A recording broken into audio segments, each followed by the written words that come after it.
എല്ലാ മാന്യപ്രേക്ഷകർക്കും കേരള വിഷന്റെ വിജയവേദി പ്രോഗ്രാമിലേക്ക് സ്വാഗതം. സോ ഇന്ന് ഞാൻ ഈ എപ്പിസോഡ് തുടങ്ങുന്നത് നമ്മുടെ നാഗർകോയിലിൽ നിന്നാണ്. നാഗർകോയിൽ എന്ന് പറയുന്ന സ്ഥലം ഞാൻ നേരത്തെ പറഞ്ഞിട്ടുണ്ട്, കന്യാകുമാരി ഡിസ്ട്രിക്റ്റിന്റെ വളരെ അടുത്ത് പറ്റ ഒരു സ്ഥലമാണ്. മാത്രമല്ല നല്ല ബിസിനസ് ഏരിയ ആണ്. ഇവിടെ ഏറ്റവും വലിയ ബിസിനസ് എന്ന് പറയുന്നത് റിലേറ്റഡ് ടു ഫിഷിംഗ് ഇൻഡസ്ട്രി ആണ്.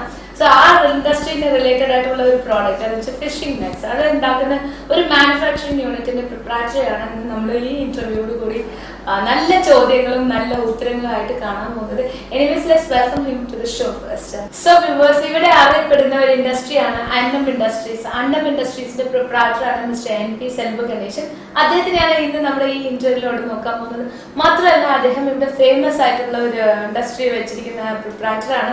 സോ അദ്ദേഹത്തിന് ചോദിച്ച് മനസ്സിലാക്കാം എങ്ങനെയാണ് ഈ ബിസിനസ്സിലോട്ട് വന്നത്, എങ്ങനെയാണ് ഇതിന് സക്സീഡ് ആയെന്നുള്ള കാര്യങ്ങൾക്ക്. Anyways before that let's welcome him to the show first.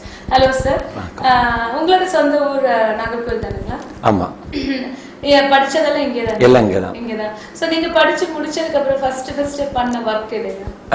அப்பா பிசினஸ் ஒன்னு பலசரக்கு வியாபாரம். பலசரக்கு வியாபாரம். ஓகே. அதை கண்டினியூ பண்ணிட்டே இருந்தோம். ஓகே. அது இப்பவும் நடந்துட்டு தான் இருக்கு. திருப்பி 95ல இந்த ஃபிஷ் நெட் யூனிட் ஸ்டார்ட் பண்ணோம். ஃபிஷ் நெட் யூனிட் நீங்க தனியால ஆரம்பிச்சீங்க? இல்ல, நாங்க ஒரு 4 பேர் சேர்ந்து பார்ட்னர் ஆரம்பிச்சு 1 இயர்லயே பிரிஞ்சு நான் தனியா பண்ண ஆரம்பிச்சிட்டோம். Okay fine. இந்த ஃபிஷிங் நெட்ல வரணும் அப்படிங்கிறதுக்கு உங்களுக்கு உண்டான அட்ராக்ஷன் எப்படி வந்தது? அட்ராக்ஷன் சொன்னா என்னோட நண்பர் மூலம் உங்களுக்கு கிடைச்ச ஒரு தகவல் தான். நண்பர் மூலமா கிடைச்ச தகவல். அந்த நண்பருக்கு இன்னைக்கு நன்றி சொல்ல விருப்பப்படுறீங்க?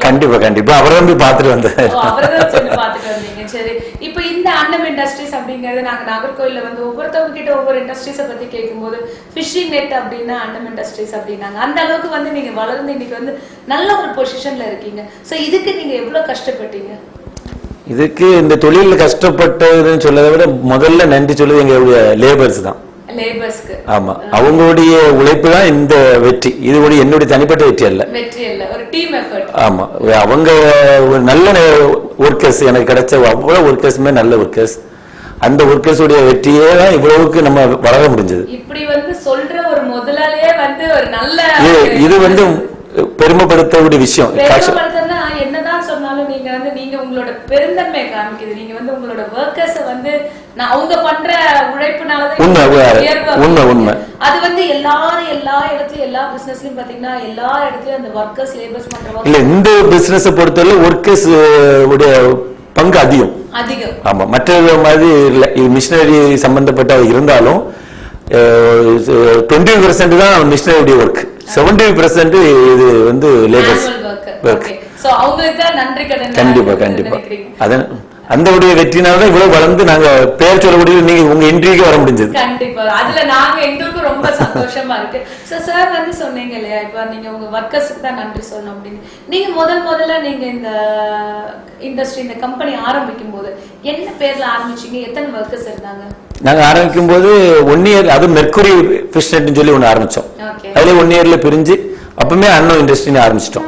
அப்ப ஸ்டார்டிங்ல எத்தனை பேர் இருந்தாங்க? அப்போ எனக்கு ஸ்டார்டிங் வந்து எனக்கு 3 மிஷின் தான். 3 மிஷின் போது ஒரு 40 பேர் ஒர்க் பண்ணிட்டு இருந்தாங்க. 3 மிஷினுக்கு 40 பேர் ஒர்க் பண்ணிட்டு இருந்தாங்க. அப்போ லேபர்ஸ் ரொம்ப அதிகமா கிடைச்சதுனால எங்களுக்கு கொஞ்சம் ஃப்ரீயா வச்சிருந்தோம். இப்போ 10 மிஷின் எங்களுக்கு வந்துட்டு, அதனால லேபரும் ஒரு 150 பேர் ஒர்க் பண்றாங்க. ஃபேண்டாஸ்டிக். 150 பேரோட வாழ்க்கைக்கு நீங்க ஒரு சர்வைவரா இருக்கீங்க. இல்ல என்ன விஷயம் அப்படின்னு பாத்தீங்கன்னா, இப்ப நம்ம இப்படியே நிறைய பேரை மீட் பண்றோம், நிறைய பிசினஸ் பீப்புளை பாக்குறோம்.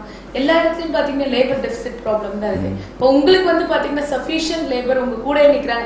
அதோட எண்ணம் என்னன்னா நீங்க அந்த அளவுக்கு அவங்களை பாத்துக்கிறீங்கிறது ஒரே ஒரு உண்மைதான். அப்ப அதாவது உழைப்பை வந்து நம்ம அங்கீகரிக்கிறோம். அவங்க உழைப்பை வந்து முக்கியத்துவத்தை நம்ம உணர்றோம். நம்மளுடைய அவங்களுடைய உழைப்பை அவங்களே உணர்றாங்க. நம்ம உணர மட்டும் இல்ல, அவங்களுடைய உழைப்பை உணர்றாங்க. இந்த கம்பெனி எவ்வளவு நம்ம பங்கு கொடுக்கணும், நம்மளுடைய உழைப்பு கொடுத்தாதான் நம்மளுடைய அந்த வெற்றி சொந்த கம்பெனி நடத்துறாங்க. அதனாலதான் வெற்றி பெற முடியுது.